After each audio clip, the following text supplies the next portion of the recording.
딱 반발 더 깊게 들어가는 뉴스 프레스룸입니다. 지난 주말 날씨가 좋아도 너무 좋았죠.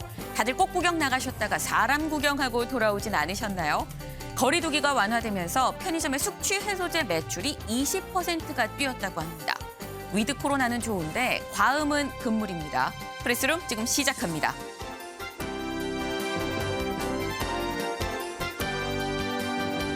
윤석열 당선인 8명의 장관 후보자를 직접 발표하면서 인선 기준은 능력이었다고 강조했습니다. 하지만 세대, 지역 등의 분배가 좀 부족하다는 지적도 이어지고 있는데요. 이 내용 잠시 후 짚어보겠습니다. 민주당이 검찰 수사권 완전 박탈, 이른바 검수완박 법안을 추진하고 있는 가운데 오늘 김호수 검찰총장이 직을 걸고 저지하겠다는 의사를 밝혔습니다. 잠시 후 전해드립니다.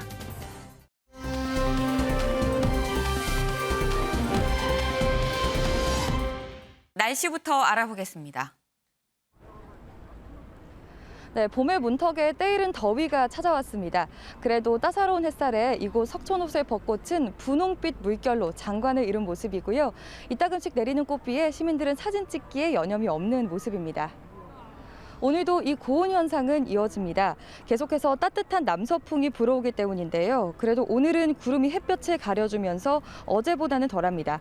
한낮에 서울 25도, 강릉 27도, 상주는 29도로 그래도 평년에 10도가량 웃돌고는 있습니다. 오늘 남부 곳곳으로 비가 살짝 지났는데요. 내일은 중부지방을 중심으로 내립니다.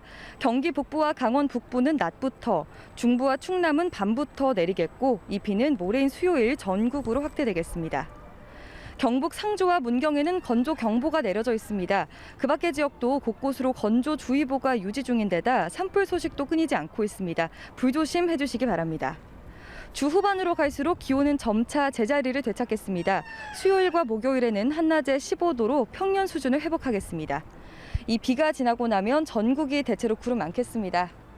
3년 만에 서울의 주요 벚꽃 명소들도 개방됐습니다. 이번 벚꽃을 놓치시면 또 1년을 기다려야 하니까요. 소중한 분들과 좋은 추억 남기시기 바랍니다. 지금까지 석촌호수에서 날씨 전해드렸습니다.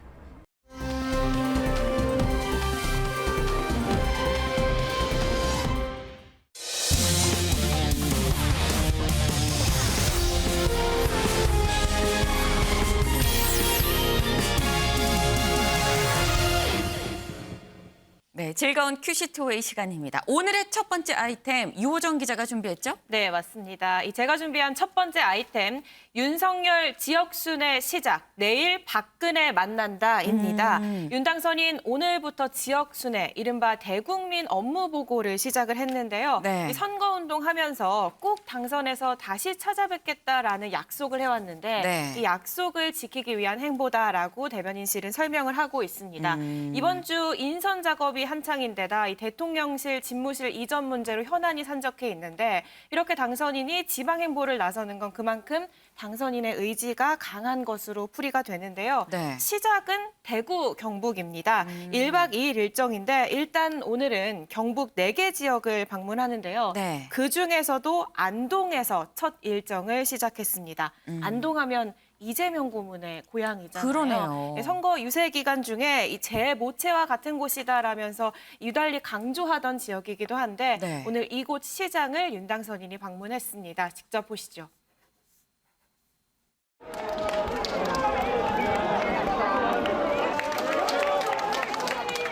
여러분 실망시키지 않고 대한민국과 또 우리 안동의 발전을 위해서 제 몸 바쳐 노력하겠습니다. 박수!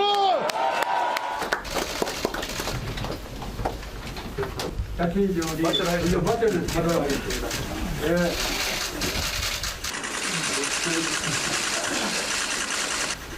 대신 그 대통령 당선이셔서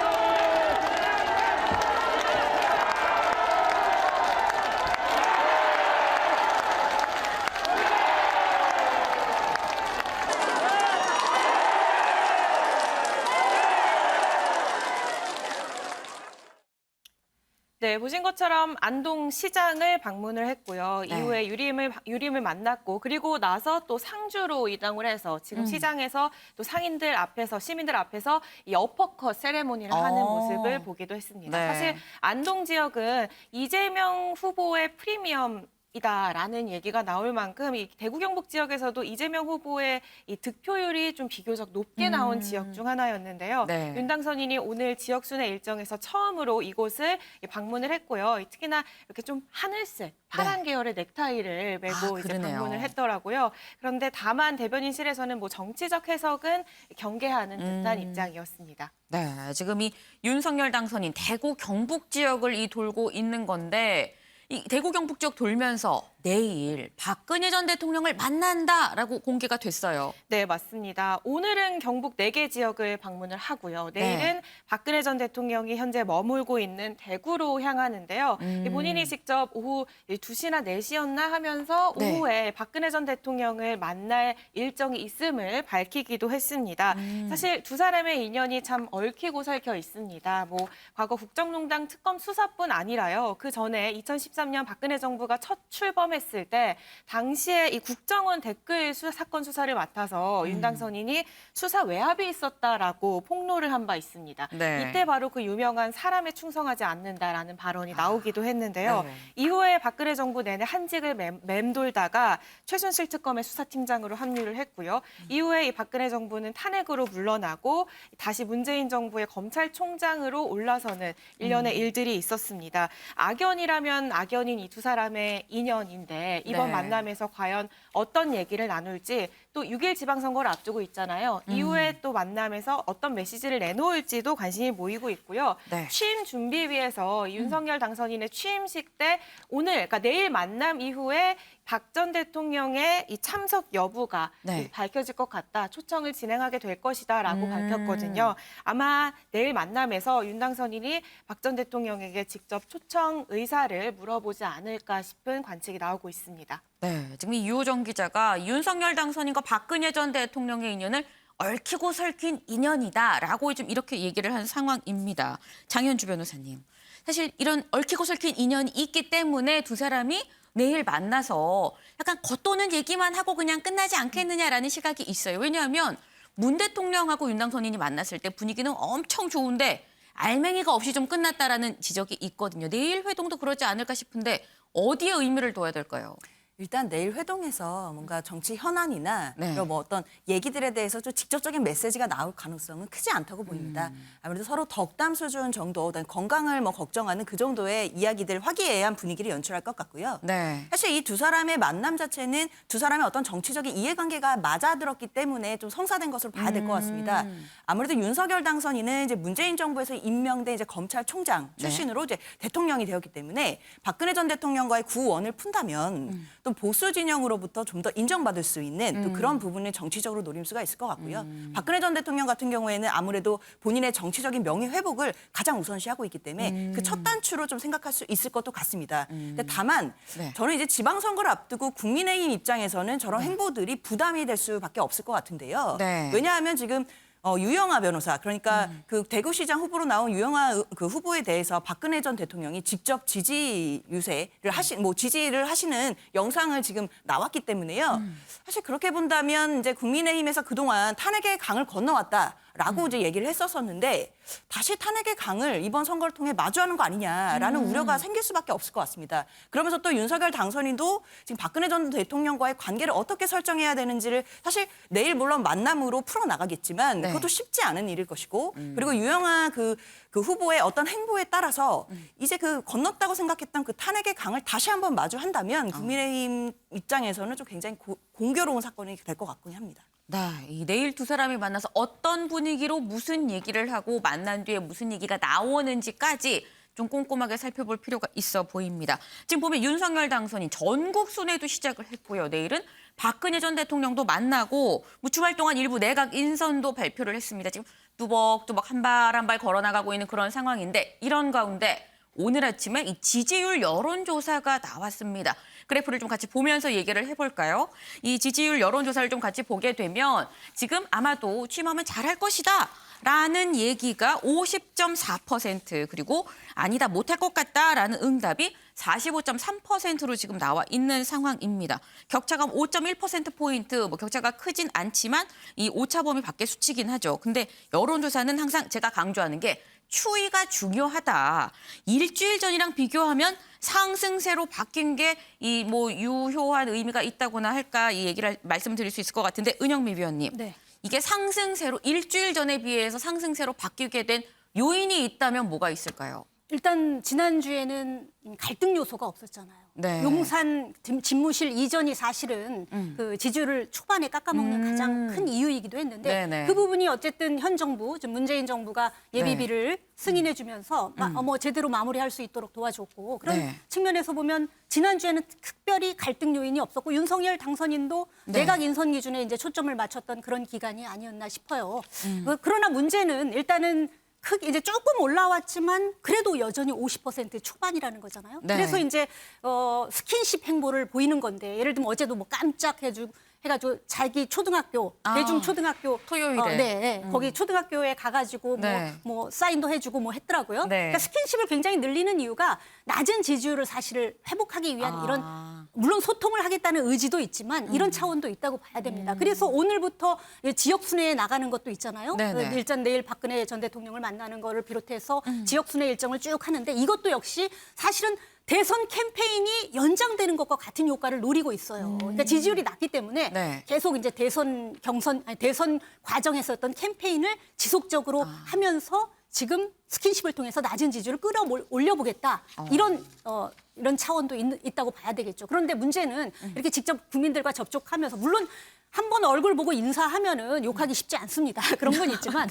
그렇더라도 이런 그냥 스킨십이 중요한 게 아니라 네. 불통 이미지를 불식하는 게 중요해요. 예를 들면은 뭐 용산 이전이 어느 정도 마무리 뭐 가닥이 잡혔습니다만 여전히 왜 용산으로 이전해야 되는지 네. 아직도 의구심을 갖고 있는 국민들이 많을 거기 때문에 그런 부분에 대해서도 지속적으로 이제 설득하는 과정을 거쳐야 될 것 같고 앞으로 정부조직법 개정안이라든가 이런 부분도 갈등 요소들이 많잖아요. 네. 이 부분도 제대로 해야 될 것 같고 그래서 그러니까 스킨십을 한다고 다 해결되는 게 아니라 진정한 소통 그리고 내각 인선 어제도 내각 인선을 했는데 여전히 이제 통합이나 균형 안배 이런 게 부족하다는 지적도 나오거든요. 네. 이런 부분들을 실질적인 어떤 소통 행보를 해야지 그냥 국민들 만나서 뭐 악수하고 그런다고 되는 게 아니거든요. 그래서 네. 그런 부분들은 오히려 이제 그런 차원에서 실질적인 소통을 해야 된다라는 그 조언을 좀 드리고 싶습니다. 네, 지금 은영미 위원님 말씀을 들어보면 지금 지지율 상승세긴 하지만 여기서 안주하면 안 되고 실질적인 소통이 굉장히 중요하다라고 좀 거듭 강조를 해주셨습니다.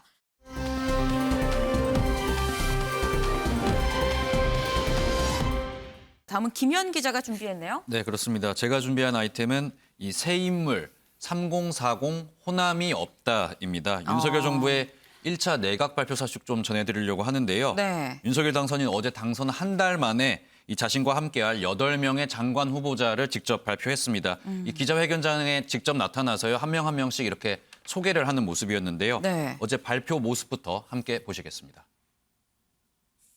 존경하는 국민 여러분, 장관 후보자를 발표하겠습니다. 먼저 경제부총리 겸 기획재정부 장관 후보자로 추경호 의원입니다. 인선 기준은 다른 거 없이 국가와 전체 국민을 위해서 해당 분야를 가장 잘 맡아서 이끌어 주실 분이신가에 기준을 두고 그렇게 저희가 선정을 해서 또 검증을 한 것입니다. 네, 윤석열 당선인이 직접 저렇게 기자회견장에 선 것은 이 안철수 위원장 임명, 그리고 용산 집무실 발표, 그다음에 한덕수 총리 지명, 네. 그리고 거기에 이어서 이번이 네 번째였습니다. 때문에 당선인이 굉장히 이번 발표에 신경을 쓰고 공을 들이고 있다 이런 모습을 볼 수 있었는데요. 네. 특히 기자회견장에서 방금 보신 것처럼 이렇게 한 명 한 명 소개를 하는 모습은 이 미국식 모델이라고 합니다. 미국 대통령이 이렇게 함께 일할 중요 인물들을 이렇게 한 명씩 소개하는 모습이 있는데 이걸 좀 네. 벤치마킹해서 어제 기자회견 같은 경우에서 조금 자연스럽게 진행을 하려고 하는 그런 모습을 보였고요. 네. 저희가 이번 인선의 좀 특징을 짚어드리려고 하는데 네. 1차 인선 8명 평균 나이가 60.5세입니다. 그리고 8명 중 5명이 영남 지역 출신이고요. 네. 그리고 8명 중 6명은 이미 인수위나 뭐 특보를 통해서 윤석열 당선인과 손을 맞춰본 경험이 있는 사람들이었습니다. 이 눈에 띄는 점은 호남 지역 인물 없었습니다. 그리고 네. 20대, 30대, 40대 없었습니다. 제일 젊은 후보자가 56세였고요. 네. 여성도 김현숙 여가부 장관 후보자 단 한 명에 불과했습니다. 이런 배경 때문에 이 인선에 있어서 조금 배경을 잃은 거 아니냐, 균형을 잃은 거 아니냐 이런 좀 지적이 이어졌는데요. 네. 여기에 대해 윤석열 당선인은 이 선거운동 할 때부터 내가 계속 강조를 한 게 오로지 능력으로만 뽑겠다. 인위적인 할당이나 배제는 하지 않겠다고 선거운동 때부터 미리 말씀을 드려왔기 때문에 네. 그 기준을 적용한 것이라고 하면서요. 앞으로도 능력만 보고 뽑을 거기 때문에 이런 분배나 뭐 균형 문제는 자연스럽게 좀 해결이 될 것이다. 이렇게 말을 하기도 했습니다. 윤석열 당선인의 설명도 직접 들어보겠습니다. 후보 시절에 30대 장관이 많이 나올 것이라고 말씀한 걸로 기억을 하고 있습니다. 남은 인선에서 지역이나 세대, 성별 어떻게 안배하실 생각인지 여쭙겠습니다. 저는 선거운동 과정에서부터 할당이나 안배라는 것은 하지 않겠다고 말씀을 드렸습니다. 각 부처를 가장 유능하게 맡아서 이끌 분을 찾아서 지명을 하다 보면은 어차피 지명해야 될 공직이 많기 때문에 결국은 저는 대한민국의 그 인재가 어느 한쪽에 쏠려 있지 않기 때문에 지역이라든가 세대라든가 남녀라든가 저는 다 균형 있게 잡힐 것이라고 믿고 있습니다. 네. 지금 이 윤석열 당선인이 쫙 뒤에 이 내각, 이 후보자들을 세워놓고 한 그 모습 잠깐 같이 그 사진 좀 보여주실까요? 그 모습을 좀 보게 되면 지금 그 연단 위에 굉장히 여러 명이 올라가 있습니다. 근데 지금 보면 뭐 윤 당선인, 한덕수 이 국무총리 후보자 말고 그 뒤에 이 내각 이 후보로 내정자들이라고 얘기를 하죠. 이 내정자들을 보게 되면 8명인데 지금 8명 중에서 곧 폐지될 것으로 예상이 되는 여가부를 제외하고는 다 전부 남자예요. 전부 남자고 이 아까 김현 기자가 얘기한 것처럼 지금 지역도 호남이 없고요. 그리고 3040도 없이 다 지금 중년 남성입니다. 자, 이 장 변호사님 지금 보면은 제가 뭐 산무가 없다 뭐 이게 김현 기자가 지금 얘기를 했는데 윤 당선인 지금 능력을 이 위주로 해서 나는 뽑겠다라고 얘기를 했어요. 근데 이렇게 되면은 물론 이게 1차 인선입니다. 2차 인선에서 어떨지, 3차 어떨지 모르겠습니다만 이런 걸 보게 되면 그럼 3040에서는 여성에서는 이 호남에서는 능력 있는 인재가 없다는 거야? 라고 생각할 수도 있거든요. 네, 그렇게 생각할 수 당연히 있고요. 사실 윤석열 인수위는 처음부터 서호남이라는 이제 얘기가 많았습니다. 그러니까 서울대 출신 50대 남성 위주다. 그러면 물론 이제 능력 위주로 이제 뽑았다고는 하시지만 네. 결과론적으로 봤을 때는 과연 다양성이 있느냐. 그래서 이 다양한 대한민국의 국민들의 목소리, 사회적인 약자의 목소리를 다만 그걸 반영해낼 수 있느냐. 이런 부분에 대해서는 비판을 면하기가 어려웠습니다.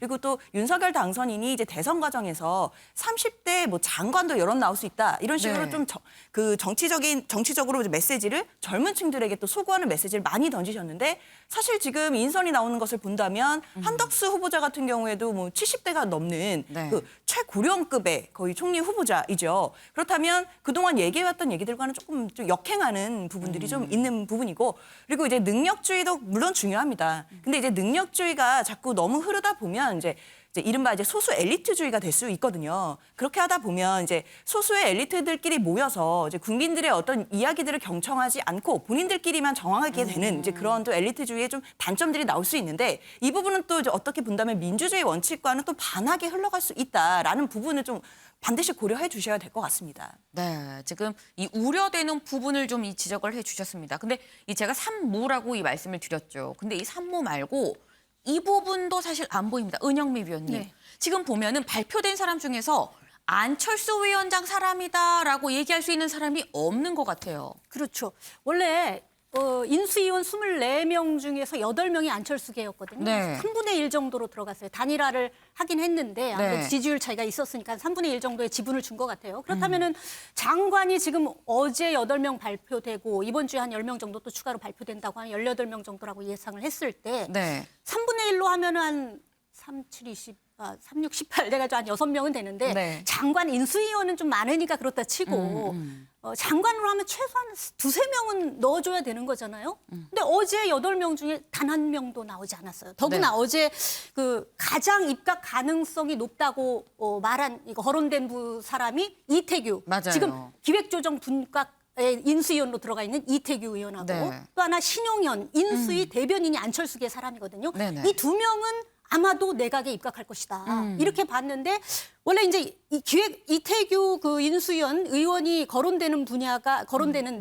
내각이 장관이 행안부, 국토부, 중소기업 벤처부 장관 등이었는데 하마평이 어저께 있었죠. 이제 국토부는 발표됐는데 행안부는 어저께 발표를 안 했단 말이에요. 네. 근데 만약에 내정을 하기로 했으면 어저께 행안부를 발표했을 수도 있는데 안 한 거 보면 뭔가 아 이거 틀어진 거 아닌가 이런 생각이 들고 신용현 그 인수위 대변인 같은 경우도 복지부 장관으로 거론이 됐었어요. 네네. 그런데 왜냐하면 이분이 이제 의사 출신이잖아요. 그렇죠. 근데 갈 데가 없어요. 만약에 어저께 복지부 장관은 근데 내각에 정호영이라고 들어간다면. 윤석열 당선인의 한 40년직인가요? 아니 네. 친한 사람이잖아요. 네네. 그런 분이 됐는데 그럼 신용현 그러면은 그 인수위 대변인도 물 먹는 건가? 이런 생각이 들잖아요. 물론 아직 10명의 장관 후보자가 있으니까 거기에 또 네. 다른 지금 8명 인수위 안철수계 그 인수위원 8명 중에 누군가 또는 그 외에도 또 이제 추천한 사람이 될 수는 있으니까 아직 섣불리 판단하기는 이릅니다만 지금 돌아가는 상황을 보면 아, 이 내각에서는 그 지분, 그 3분의 1이었던 지분이 그대로 반영이 되지 않는 것 같다. 이런 생각이 드는 거죠. 그렇다면은 당초에 단일화할 당시에 인수위부터 시작해서 공동정부를 구성하기로 했다라는 그 약속은 어떻게 되는 것이냐. 지금 이 시점에서 굉장히 의구심이 들 수 있는 대목이기도 하죠. 물론 아직 뭐 섣부른 판단이기는 합니다. 네. 지금 은영미 위원 얘기를 들어보게 되면 일단은 글쎄 내각에서도 이 3분의 1 정도 이 공동정부 구성이라는 약속이 지켜질 수 있을 것인가라는 의문이 든다라고 말씀을 주셨는데 김현 기자, 네. 조금 전에 이런 속보가 하나 떴습니다. 이태규 이 의원이 좀 가장 입각 가능성이 높은 안철수 사람으로 꼽혔던 이태규 의원이 오늘부로 인수위원을 사퇴하겠다라고 입장을 밝혔다고요. 네, 그렇습니다. 지금 조금 전에 들어온 소식인데요. 네. 이 안철수 위원장의 최측근으로 꼽히는 이 이태규 의원이 방금 은영미 의원도 말씀을 하셨지만은 네. 입각이 좀 유력한 후보로 지금 거론이 되어 왔는데 방금 이 기자들에게 돌린 이 문자 메시지를 통해서 오늘부로 이 인수위원직에서 사퇴하겠다는 뜻을 밝혔습니다. 네. 여기에 더불어서 지금 본인이 여러 하마평에 오르고 있는데 이 다음 이 윤석열 정부의 입각에도 부처 입각에도 전혀 이사가 없음을 말씀드린다. 네. 이런 문자 메시지를 돌려서 지금 아무튼 사퇴 의사를 밝힌 상황입니다. 네. 지금 구체적인 내용은 좀 밝히지 않고 있는데요. 지금 여러 이야기가 나오는 상황인데 이와 비슷하게 안철수 위원장 같은 경우에도 어제 이 본인 사람이 없다 이런 의견에 대해서 네. 여기서도 나는 이제 추천만 할 뿐이고 이 최종 결정은 인사권자가 하는 거다 이런 내용으로 이야기를 하면서요. 마지막에는 최종 책임도 그러니까 인선에 대한 최종 책임도 이 인사권자가 지는 것이다. 이런 약간 미묘한 말을 남기기도 했었거든요. 직접적인 답변은 좀 피하는 모습이었지만 네. 저런 반언을 남겼는데 오늘 이태규 의원까지 이렇게 사퇴를 하면서요. 네. 양측의 어떤 좀 미묘한 분위기가 좀 감지가 되는 그런 모양새입니다. 네, 지금 이 김현 기자가 미묘한 분위기라고 얘기를 했습니다만 딱 보기에도 썩 좋은 분위기는 아닙니다. 이 아마도 내각 인선을 두고 이 안철수 위원장과 윤 당선인 쪽에서 어떤 갈등이 있는 게 아닐까 하는 합리적인 추측이 가능한 그런 상황인 건데 이 부분도 저희가 좀 꼼꼼히 좀 살펴볼 수 있도록 하겠습니다. 일단 인선 발표가 지금 모두의 이목이 집중될 수밖에 없는 이유가 지금 보게 되면 다음 이 새 정부의 이 철학이 뭔지가 인선에서부터 사실 드러나기 때문인 건데 김현 기자, 이번 인선에 대해서 정치권에서 나오는 얘기가 많아요. 네, 그렇습니다. 일단 민주당은 이번 인선을 두고 윤핵관 인선이다, 윤핵관 내각이다 이렇게 비판을 하고 있습니다. 네. 윤호중 비대위원장 같은 경우에 오늘 오전에 이 기자회견에서 기자들과 만나서 이 윤핵관 그리고 보은 그리고 회전문 인사로 채워진 이 인선 명단이었다. 이렇게 혹평을 하면서요. 네. 이 윤핵관을 위한 윤핵관의 나라가 될 것이다. 이렇게 비판을 했습니다. 정의당 여영국 대표도 마찬가지로 이 경육남이라는 표현을 이제 썼는데 경육남이요? 그렇습니다. 경상도 출신의 60대 남성으로만 채워진 인사였다. 이렇게 이야기를 하면서 지역이나 세대, 성별, 진영을 좀 고려하는 이 통합의 모습은 찾아볼 수 없었다 비판하는 모습이었고 네. 특히 이 윤석열 당선인이 이 대선 후보 시절에 30대 청년 장관 우리 정부에선 여럿 나올 것이다 이렇게 이야기를 했었는데 네. 지금 40대 밑으로는 아무도 없다 이렇게 이야기를 하면서요. 이번 인선에 대해서 비판하는 모습을 보였습니다. 네, 사실 뭐 인선이 발표가 되면 뭐 여야가 나뉘어서 늘상 공방이 벌어지기 때문에 뭐 공방 자체를 집중해서 볼 건 아니긴 합니다. 오히려 우리가 더 주목해야 될 점은 앞으로 이 개별, 이 지명된 내정된 후보자들의 검증 관련해서 과연 어떤 이 소식들이 들려오는지 그 부분을 좀 꼼꼼히 봐야 되지 않을까 하는 생각을 좀 해봅니다. 일단 지금 발표된 인선 중에서 유독 눈길이 가는 사람 몇몇을 좀 짚어보고 가겠습니다. 이호정 기자, 지금 보면 국토부 장관에 원희룡 후보자가 지금 내정이 된 상태예요. 근데 사실 원희룡 후보자는 비서실장, 뭐 행안부 장관, 하마평은 많았지만 국토부는 아니었거든요. 네, 맞습니다. 이 국토부 장관의 지난 대선에서 이 대장동 1타 강사로 활약을 네. 했던 이 원희룡 정 지사가 내정이 됐습니다. 일단 먼저 이 대장동 1타 강사로 활약했던 과거 모습과 함께 어제 원 후보자 일성부터 듣고 이야기 나눠보겠습니다. 이렇게 5,500, 4,000억 나누는 게 아니라 아파트 값이 오르면 성남도시공사도 돈을 더 많이 벌어야 돼요.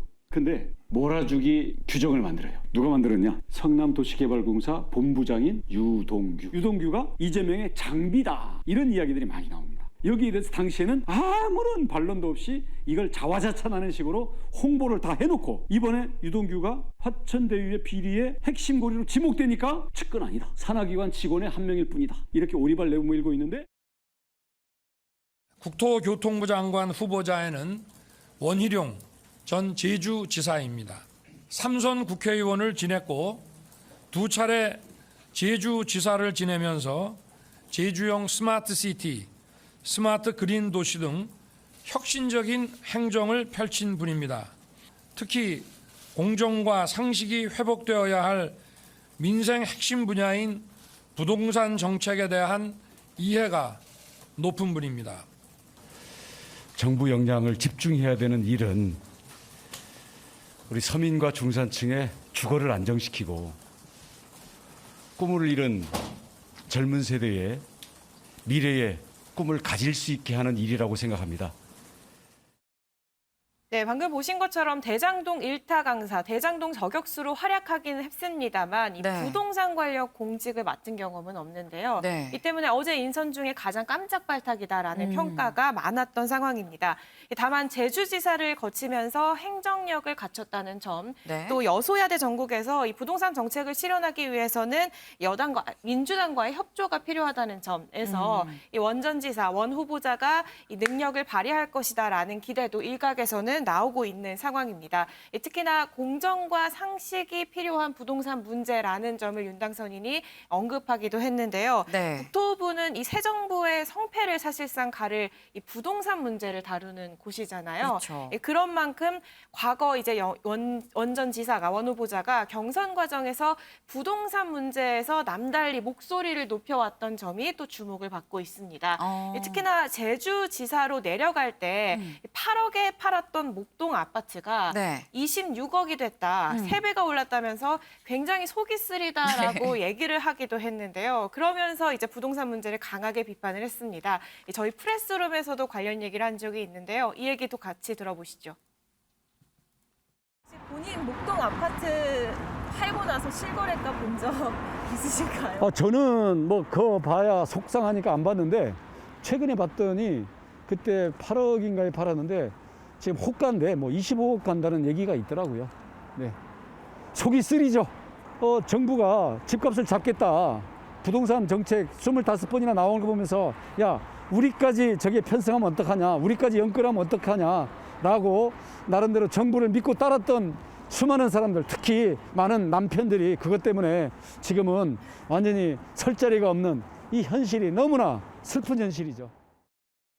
네, 남편이 그것 때문에 설 자리가 없는 게 너무 슬프다라고 네. 얘기를 했었는데 원 후보자 부인 강윤영 씨도 이 지난해에 내가 그거 팔지 말자고 했는데 정치하면서 재테크 안 하기로 하지 않았느냐라고 원전지사가 압박을 해서 팔았다. 그런데 6년 만에 26억이 되더라라는 인터뷰를 하기도 했습니다. 네. 아니 근데 사실 뭐 대장동 1타 강사이기도 했었고 그리고 뭐 지금 방금 본 것처럼 부동산 투기 안 하고 한 거는 참 박수치고 잘했다고 할 수 있는 일일 수도 있긴 합니다만 그걸 전문성을 갖췄다고는 볼 수 없는 거 아니에요? 네, 맞습니다. 어제 발표 자리에서 바로 전문성이 부족하다는 지적이 있는데 라는 질문이 나왔습니다. 네. 이 같은 지적에 원 후보자도 자신이 국토부 장관에 지목된 건 시험대이자 독배가 될 수 있을 것이다 라고 말을 하기도 했는데요. 직접 들어보시죠. 너무나 어려운 일이기 때문에 시험대이자 독배가 될 수 있을 것이다. 시장의 이치, 그리고 전문가들의 식견, 그런 것들을 최대한 겸허하고 정직하게 저는 잘 받아들이면서 정무적인 조율, 거기에 대한 전문가로서 제가 투입된 거기 때문에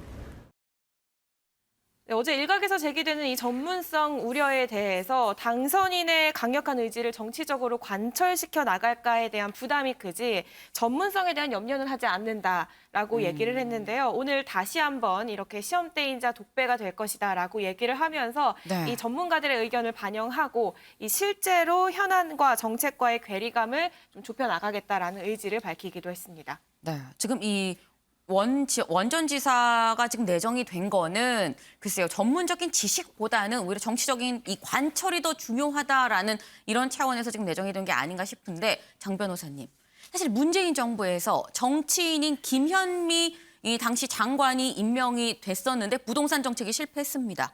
다시 정치인이 국토부 장관에 내정이 됐어요. 잘 될까요?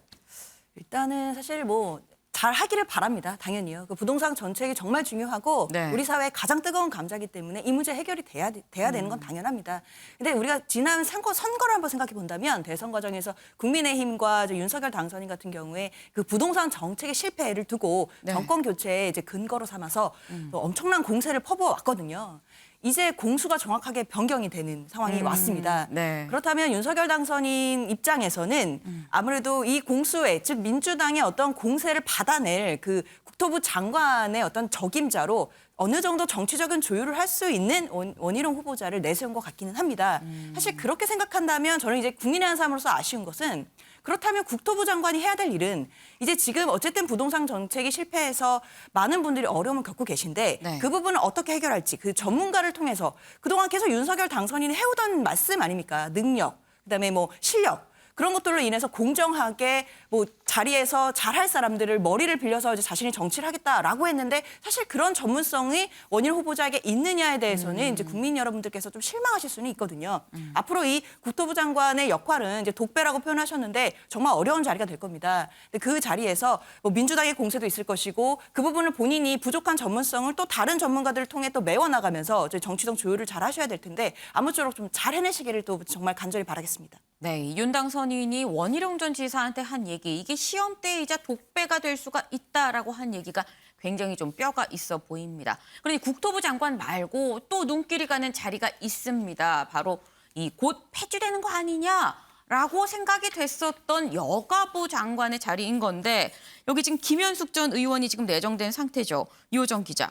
사실 윤석열 당선인이 그동안 계속 뭐 폐지를 공약으로 내걸었어서 이게 뭐 시한부 장관을 임명한 거냐 아니면 계속 그냥 존치하는 거냐 말들이 상당히 많아요. 네, 맞습니다. 뭐 사실상 시한부 장관 내정이다라는 얘기까지 나온 상황인데요. 어제 윤 당선인이 어떤 걸 기대하면서 이 내정을 했는지 그리고 이 김현숙 후보자가 이 폐지와 관련해서 어떤 얘기를 했는지 함께 들어보시죠. 여성가족부 장관 후보자로 김현숙 전 의원입니다.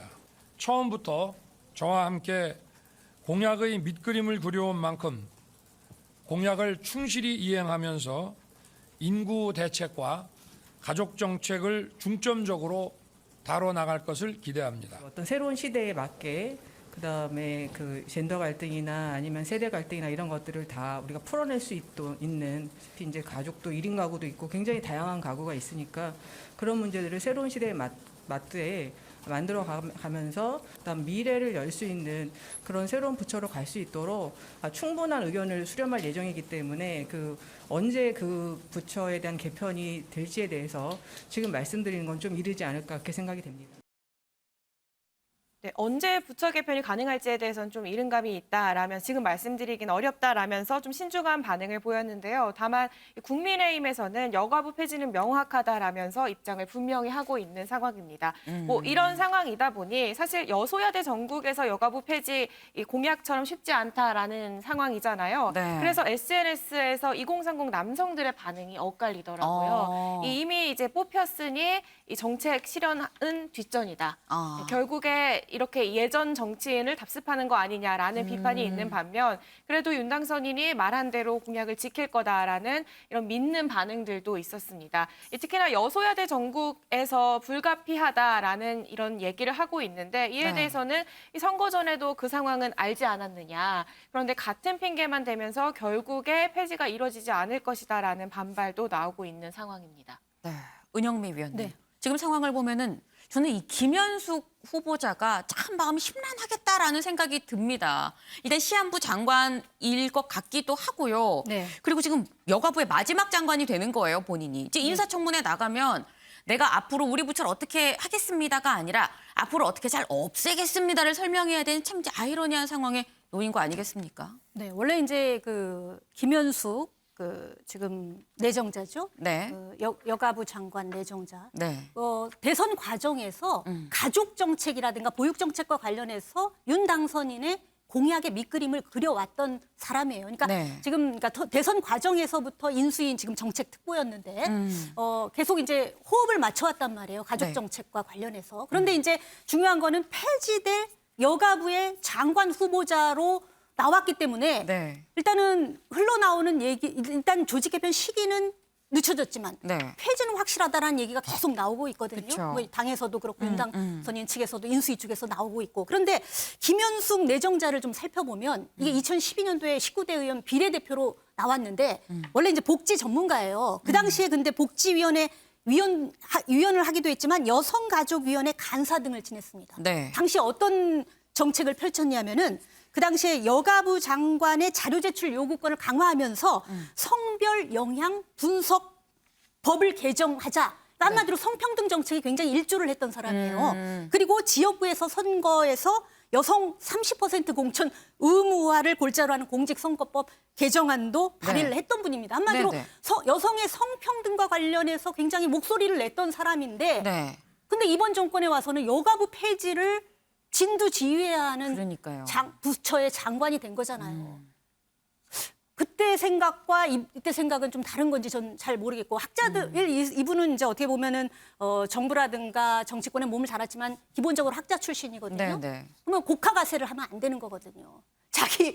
자신의 그 소신과 철학을 정책이나 이런 데 반영해야 되는데 그때는 그렇게 해놓고 지금은 성평등이 중요하지 않다라는 건지 잘 모르겠습니다만 물론 지금 여가부를 폐지하고 그다음에 발전적으로 해체해서 또 새로운 예를 들면 지금 나오는 얘기는 미래가족부라는 만들어질 것이라는 얘기가 나오는데 그 미래가족부에서 네. 설사 새로운 부처가 만들어진다 한들 성평등 전담 그 정책 부서가 새로 만들어지는 미래가족부라든가 이런 부처 안에 그대로 남을 것인지 아니면 아예 그 성평등 관련 정책 부서는 완전히 해체를 하고 각 부처에 조금씩 그대로 이제 분산시킬 것인지 요거에 대한 방향이 아직 안 결정됐어요. 그래서 네. 여성계에서는 좋다. 뭐 여성 부처 이름에서 여성을 빼도 좋고 발전적 해체를 해서 새로운 부처를 만들어도 좋은데 다만 성평등 관련 정책의 컨트롤 타워가 되는 전담 역할을 하는 곳을 이번 새로 만들어지는 부처 안에 남겨달라는 게 여성계의 목소리예요. 그리고 대다수 사회에서 나오는 목소리고요. 근데 이거를 어떻게 반영을 할지 김현숙 장관 후보자의 어깨가 무겁다. 왜냐하면 윤당선 측의 공약도 들어줘야 될 거고 네, 그렇지만 네. 사회의 요구도 들어야 할 거고 굉장히 곤란한 입장에 있을 것 같아요. 네, 좋은 지금- 솔로몬의 지혜를 좀 발휘했으면 좋겠습니다. 네. 지금 이 김현숙 후보자가 과거에 이 여성의 성평등 관련해서 굉장히 좀 힘을 써왔다라는 말씀을 들으면서 이제 문득 든 생각인데 이런 김현숙 후보자이기 때문에 이런 사람을 여가부 장관 후보자로 둔다면 오히려 이 여가부가 그냥 폐지가 아니라 좀 발전적 해체라는 이 본인의 주장이 좀 더 힘을 받지 않을까 하는 생각에서 내정한 건 아닐까 하는 생각도 잠깐 해봤습니다.